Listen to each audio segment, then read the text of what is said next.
YouParsha Emor ends with the story of the blasphemer. There was a Jewish woman who was taken advantage of by an Egyptian, and they had a child.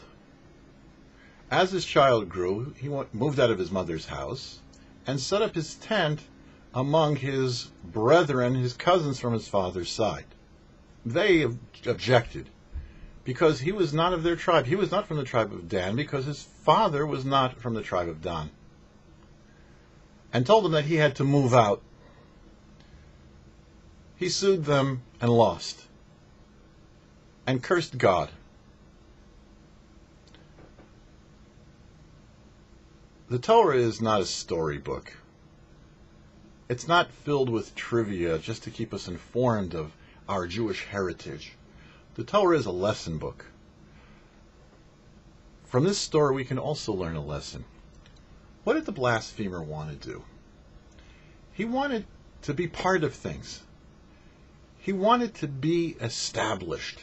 He wanted to be in with things. The problem was he wanted it on his own terms. I'll give you an example. Let's say you're wiring your house, and instead of following the prescribed schematic for how the wire should be wired and how the circuit breaker box should be put in and all the other details of it, wiring a house, the person decided we're going to do it their way. All those things are just arbitrary. You don't have to do them. Someone just decided it needed to be done, but there's no real rhyme or ration for it. And what's the difference if I do it just my way? The repercussions could be disastrous, dangerous.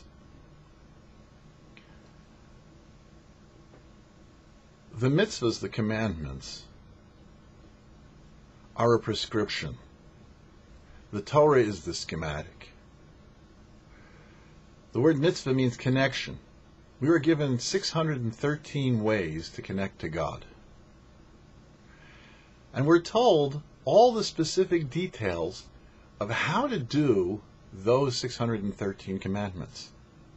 So if a commandment doesn't make any sense to us, and we decide, instead of doing it that way, I'm going to do it my way. We cut a corner, we shave a little bit off, we ignore some detail. It could very well be that not only is this person not performing the commandment, but this person could be doing something which is spiritually destructive. Do the details matter?